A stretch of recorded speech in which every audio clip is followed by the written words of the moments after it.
Dari tanggal 8 September 1989 di Kota Malang, Dr. Kamal Adil Said adalah seorang inovator kesehatan dan bidang usaha sosial. Masa kuliahnya, Dr. Kamal Adil Said telah meraih 12 penghargaan ilmiah dari berbagai universitas ternama di Indonesia.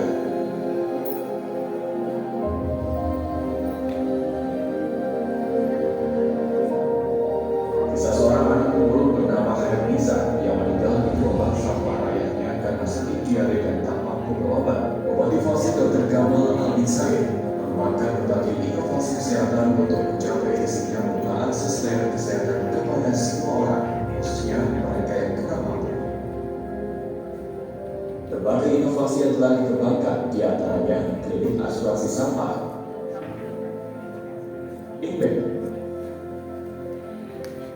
dan siapapeduli.id.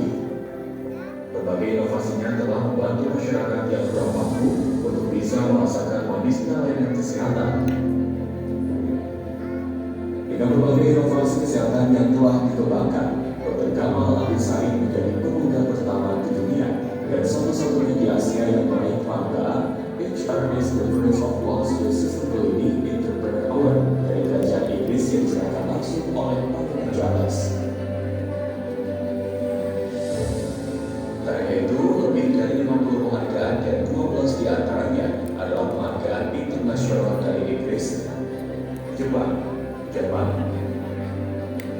Korea Selatan, India, Thailand, Kamboja, Peru, dan Amerika Serikat. Selain itu, Dr. Kamal Adil Said juga masuk dalam satu di antara 50 inovator sosial paling berpengaruh di dunia. Berbagai tokoh-tokoh dunia juga ikut mengapresiasi karya Dr. Kamal Adil Said, termasuk di antaranya Presiden Rusia Vladimir Putin. Selain mengembangkan inovasi kesehatan, Dr. Kamal Adil Said juga aktif menjadi inspirator dan telah menjadi pengacara di 17 negara.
Oke, lebih jelas Ibu.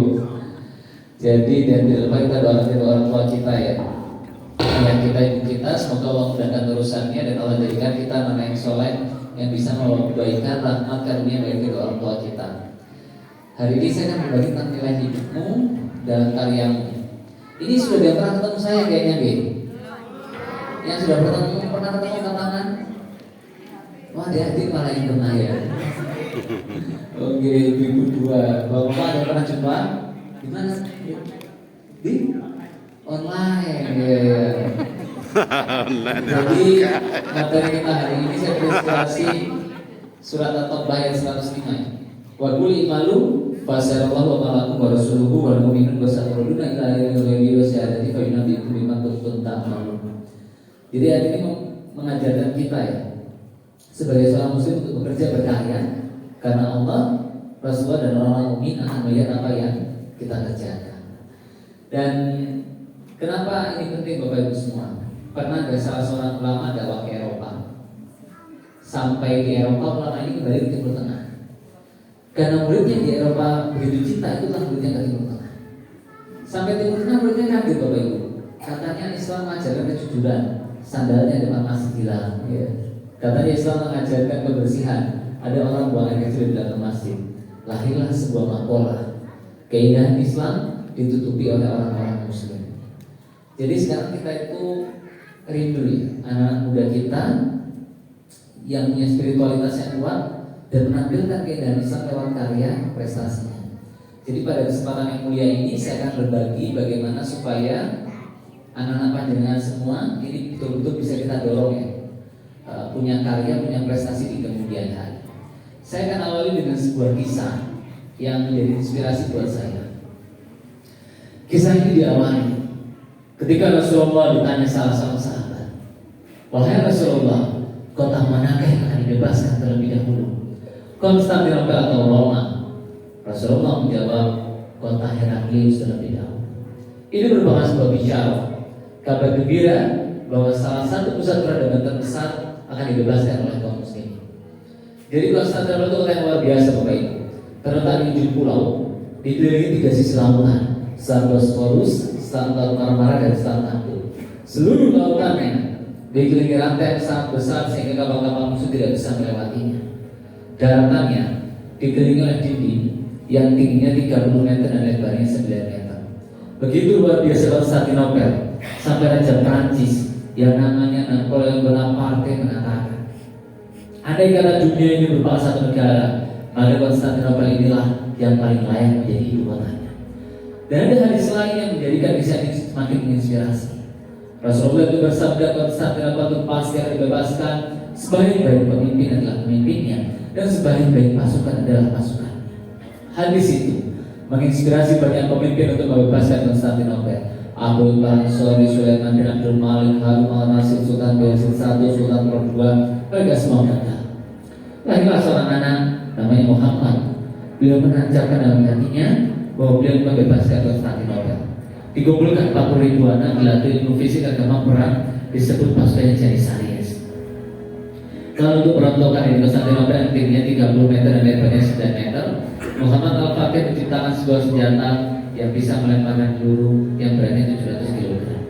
Akhirnya 6 April 1453, Muhammad Al-Fatih membawa 250.000 pasukan dengan 400 kapal perang untuk membebaskan Konstantinopel.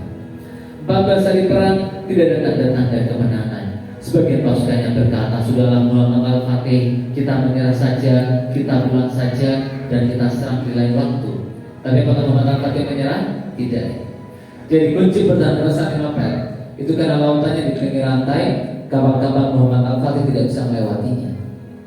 Apa yang dilakukan seorang pemuda berusia 23 tahun ini?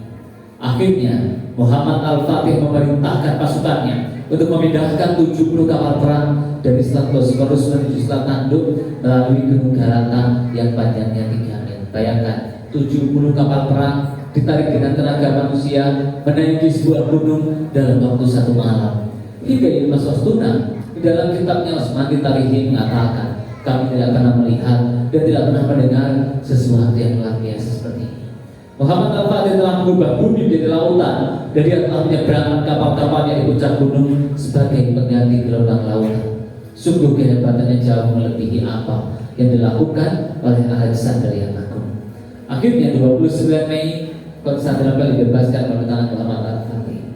Pertanyaannya Bapak Ibu semua, apa yang bisa membuat seorang pemuda bertahan 52 hari perang dan membuktikan sabda Rasulullah 825 tahun kemudian?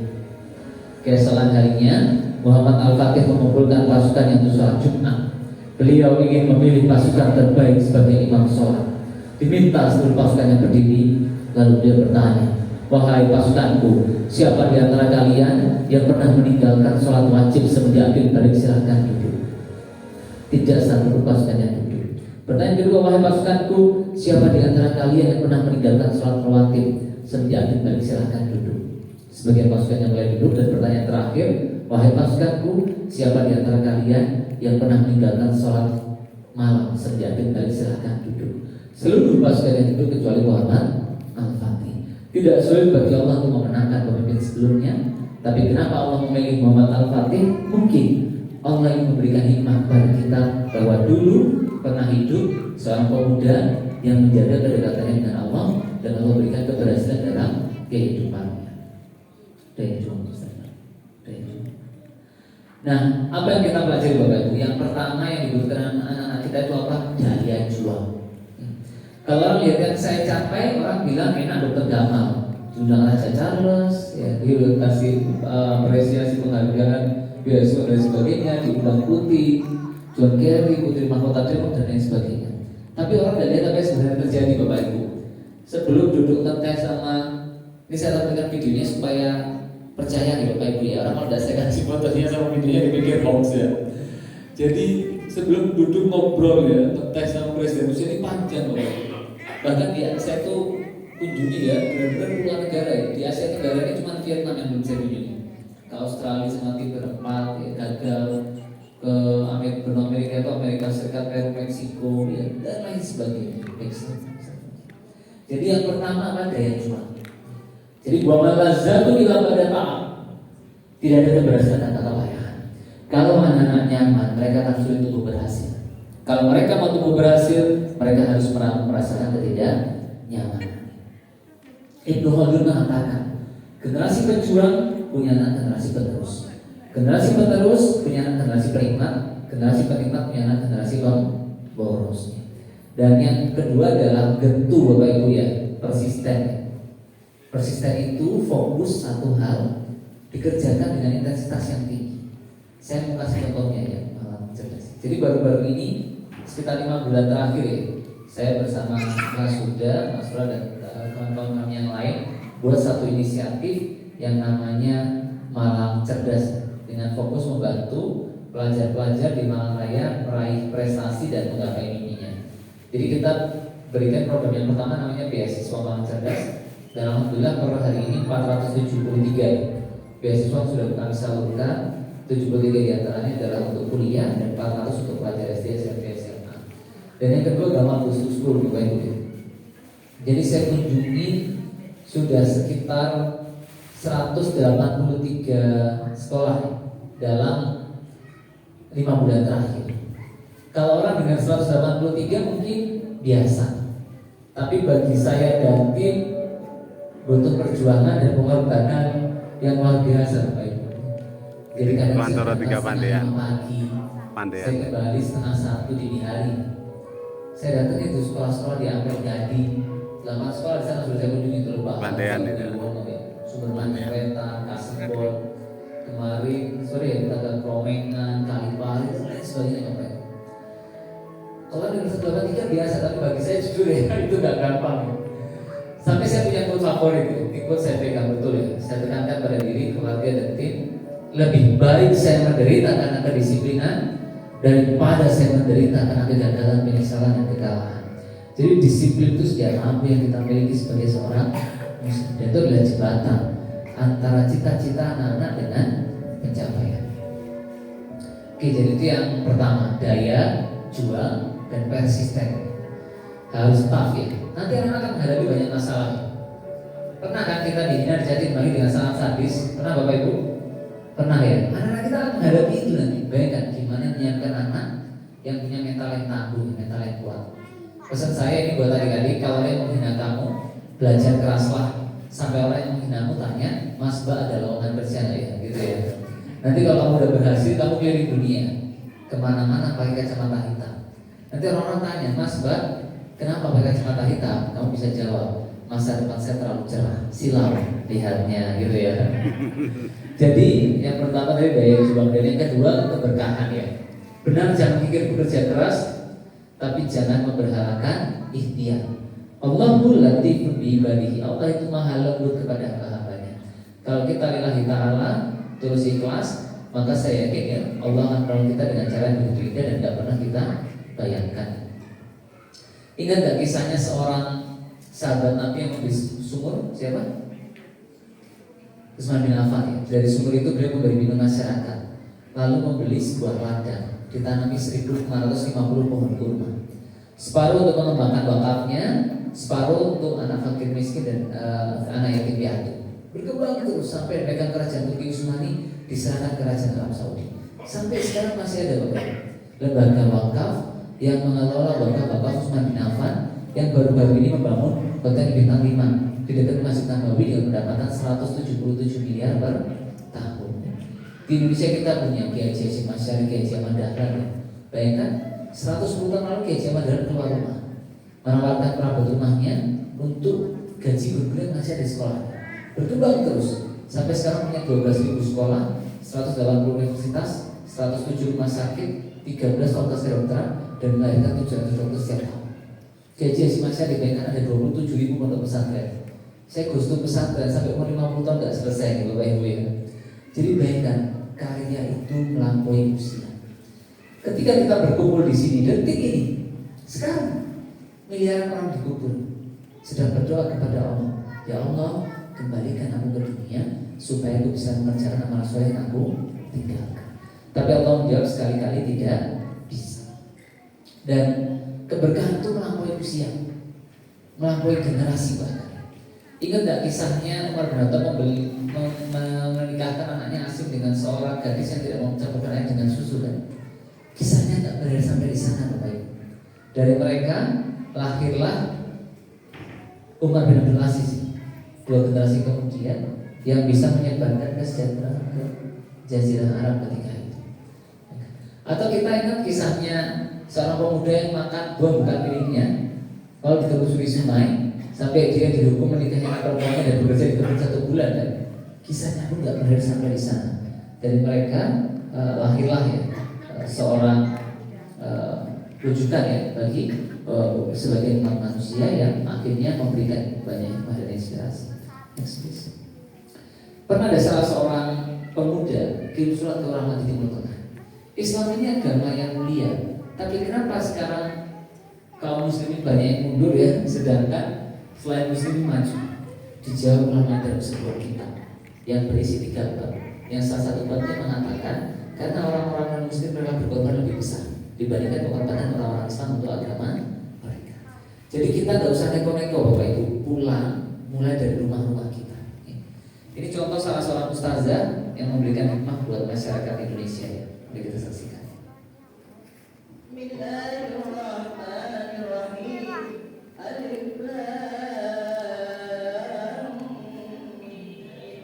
Dzalikal kitabu la raiba fihi hudan lil muttaqin alladzina yu'minuna bil ghaibi wa yuqimuna as-salata wa mimma razaqnahum yunfiqun walladzina yu'minuna bima unzila ilayka wa ma unzila min qablik wa bil akhirati hum yuqinun ulaika ala hudan min rabbihim wa ulaika humul muflihun wa ilahum ilahun. Jadi orang yang paling cerdas itu orang yang menyiapkan sesuatu paling akhir dalam perjalanannya. Dan yang ketiga Bapak Ibu, kalau ada orang berhasil jangan lihat orangnya ya. Kalau orang mencapai sesuatu jangan lihat orangnya, lihat siapa orang tuanya. Jadi kunci berhasilnya anak-anak itu ya panjenengan semua di sini. Saya mau cerita tentang orang tua saya pada kesempatan ini Bapak Ibu. Beliau berdua bagi saya luar biasa sekali pengorbanannya. Dan apa yang membuat saya percaya diri dan confident sekali untuk bersaing di luar negeri. Jadi kalau saya berangkat dari rumah saya, ibu saya itu angkat tangannya langsung ya berdoa. Karena saya suruh berhenti dulu, duduk dulu ya, mami doakan. Baru saya dipersilahkan berangkat. Kalau saya ujian, ibu saya tanya, nanti kau ujian jam berapa? Waktu kau ujian, mami di atas sajadah. Kalau saya bangun jam 2-3 agak jarang ya, saya lihat beliau menangis di sejadah itu. Beliau rangkum doa-doa yang baik buat kami anak-anaknya, difotokopi jadi 4 dibagikan kepada kami anak. Dan pesan ke saya ratusan kali bahkan ya, lakukan semuanya karena Allah. Libatkan Allah dalam semua urusan. Jadi boleh jadi keberhasilan itu bukan karena kerja keras kita, belajar keras kita ya, tapi karena ridho dan doa orang tua. Dan termasuk penting buat kita yaitu melatih ketidaknyamanan Bapak Ibu. Jadi ini sederhana tapi menurut saya penting sekali. Karena kan generasi tadi ya, pejuang punya anak generasi penerus penikmat punya anak generasi boros. Jadi penting buat anak dilatih dalam ketidaknyamanan. Ada penelitian namanya marshmallow, anak dimasukkan ke satu ruangan, lalu mereka ditawarkan, Kalau mereka nggak makan permen 10 menit, mereka dapat 2 permen. Sebagian besar anak nggak tahan. Mereka memilih makan 1 permen dibandingkan sabar sebentar supaya bisa makan 2 permen. Lahirlah teori ini yang namanya delay gratification. Kemampuan anak-anak mengatur ketidaknyamanan supaya mendapatkan kenyamanan lebih di kemudian hari. Kalau Bapak Ibu makan bakso, makan tahu dulu apa betul dulu? Tahu betul? Kenapa makan tahu? Sing enak carry ya. Jadi teori dipakai saat makan bakso, sekarang dipakai untuk mendidik anak. Jadi adik-adik saya tahu kamu membenci detik-detik saat kamu belajar, teman-teman kamu yang mau belajar atau PUBG kan, ngegame kan, betul apa betul? Kamu membenci detik-detik saat kamu belajar, teman-teman kamu jalan-jalan, nonton gitu ya. Tapi belajar keras itu layak kamu lakukan untuk menjalani sisa hidup dengan penuh keberhasilan. Dan yang ketiga, buat karya nyata Bapak Ibu. Jadi sebisa mungkin anak-anak dorong ya untuk membuat karya. Karya itu kartu nama terbaik yang dimiliki kemudian. Ada namanya eminem, ada namanya prominent. Jadi anak jenengan itu bisa dikenal karena ilmunya, namanya eminem. Misalkan medis, dokter ya, atau ahli ekonomi, ahli fikih itu eminem. Prominent itu dikenal karena karyanya. Jadi kalau anak-anak ingin tadi yang punya satu pencapaian luar biasa, difasilitasi, didorong membuat karya nyata. Nah, contohnya apa? Yang pertama kali dulu saya buat namanya klinik asuransi sampah. Jadi ini kisah nyata seorang anak pemulung namanya Hairunisa. Penghasilan bapaknya 10.000 setiap hari. Suatu hari dia sakit diare, tapi karena bapaknya tidak punya cukup uang, dia nggak bisa pergi berobat. Dia menemani bapaknya memulung sampai 5 Juni. Hairunisa meninggal dunia tepat di gerobak sampah ayahnya.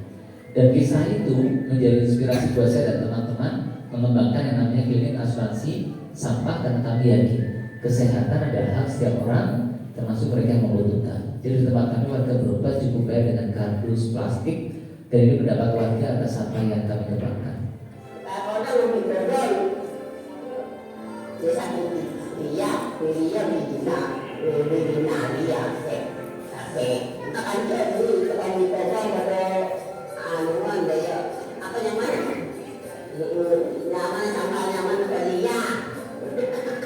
Bola dipi orang Madura. So I collected. Before I used to throw everything in the street. But now I started to realize that the rubbish could be useful. Without blood pressure, and I need to see a doctor twice a month. I can visit a doctor without paying.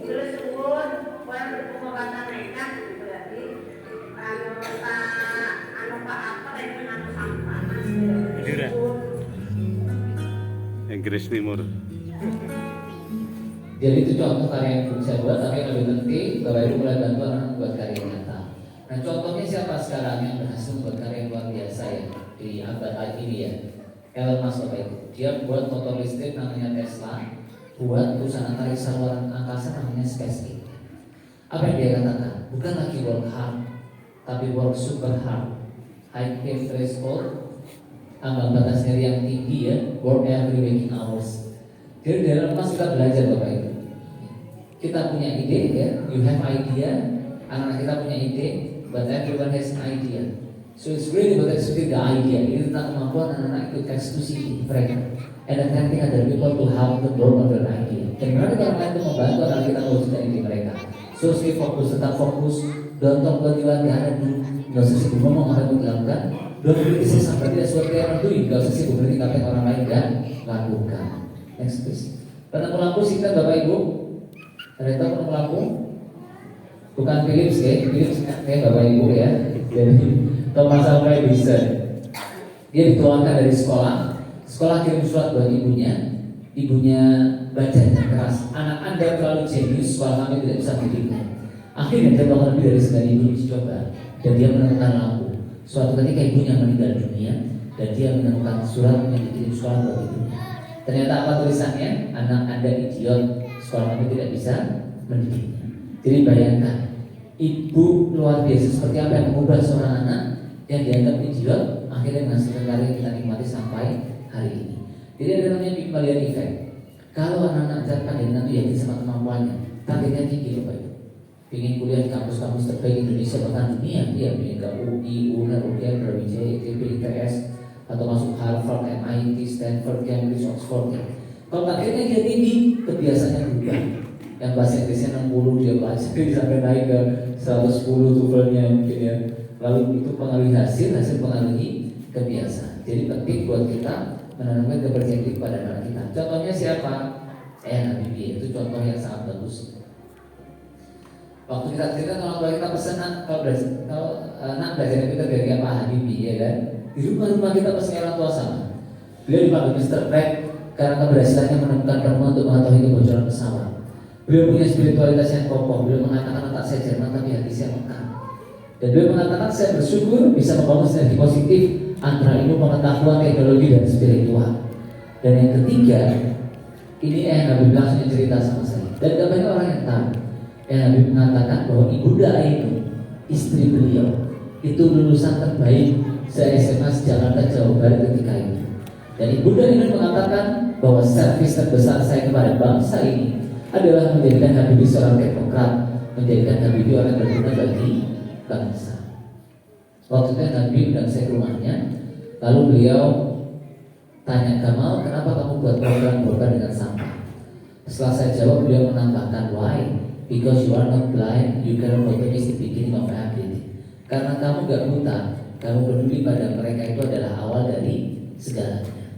Jadi Indonesia itu Bapak Ibu, kita dinobatkan sebagai the most generous country in the world, negara paling bermurah hati di, kan kita jarang peringkat 1 di dunia ya. Terakhir peringkat 1 karena screen time yang paling tinggi, paling lama lihat HP, kita peringkat 1 ya. Dan baru-baru ini selama 3 kali betul-betul kita itu dinobatkan sebagai negara paling bermurah hati ya. Kalau tetangga kita sakit kita nggak tega ya. Daripada ribut kita pilih ngalah ya.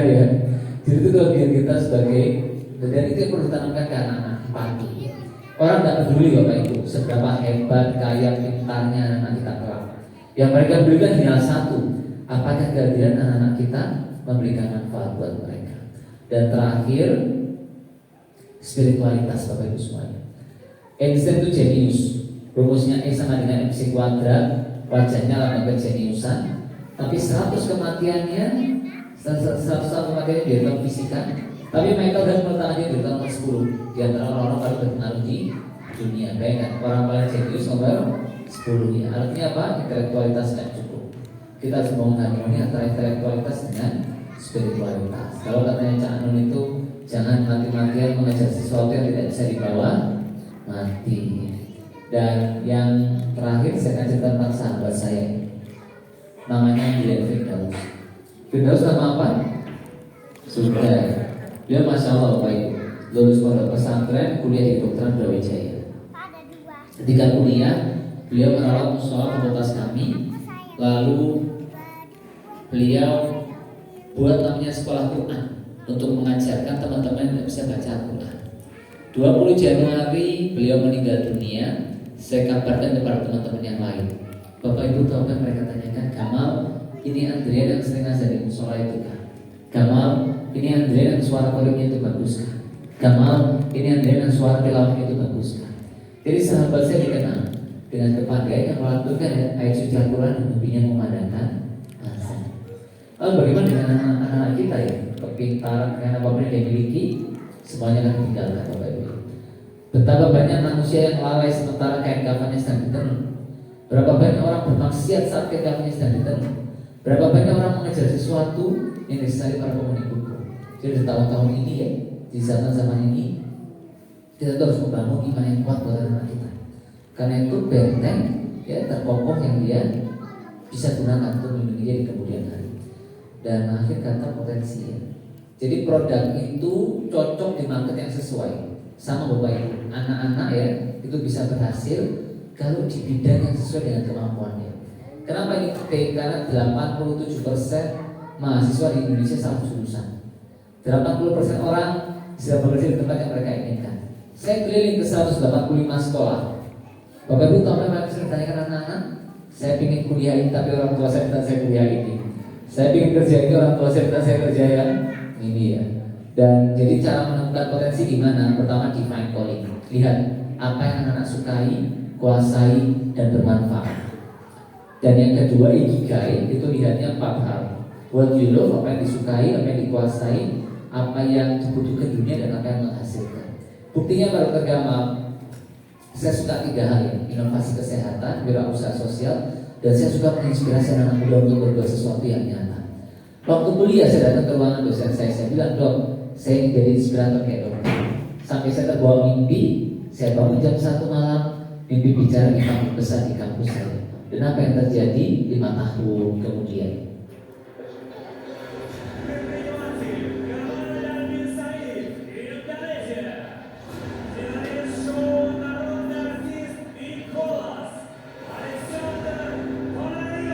Ini bukan hari nyanyi nih Bapak Ibu ya, jangan salah ya.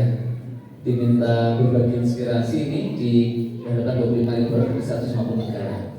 Sama ketika saya ikuti passion saya ya, waktu saya di bidang kesehatan, kami buat berbagai program kesehatan gratis, dan saya tidak menyangka berbagai negara memberikan apresiasi dan dukungan. Ini misalnya ketika di Peru dan di Jerman. Gamal Albans by Indonesia Medical, growing on the stage for the prize movement. Oke, next please. Terakhir Bapak Ibu semua, orang sering tanya sama saya, Kamal, kok bisa kamu diapresiasi tokoh-tokoh dunia? Satu hal yang saya tanamkan, kalau kita sempurnakan niat, maka Allah akan menyempurnakan pertolongannya. Dan kalau akhirat yang kita tuju, maka dunia akan datang dan tak akan tunggu. Oleh karena itu tetaplah menjadi berjalan dalam jalan-jalan kebaikan, karena jalan kebaikan adalah jalan Allah, sehingga Dia yang berjalan dalam jalan kebaikan sesungguhnya sedang berjalan bersama Allah. Akhir kata Bapak Ibu semua, ya, bayangkan kalau anak kita menjadi versi terbaiknya. Bangun jam 3 pagi, sholat malam, selesai dia sholat subuh, dia zikir, dia olahraga, ya, dia belajar keras sampai dia raih cita-citanya. Begitu meraih cita-citanya, dia bekerja keras sampai bisa menginspirasi banyak orang di luar sana. Bahagia kan? Dan kita mulai dari jadi orang tua terbaik buat anak-anak kita. Terima kasih nih, senang bisa yang silaturahim. Semoga insya Allah ya dari masjid ini telah lahir anak-anak muda yang punya prestasi jauh lebih dari apa yang saya capai hari ini, dan bisa menampilkan keindahan Islam lewat karya, prestasi, dan kontribusinya. Yakinlah di balik orang-orang besar senantiasa ada amal kebaikan yang mempesona. Kesepian tanpa kekasih, cukup sekian dan terima kasih. Wassalamualaikum warahmatullahi wabarakatuh.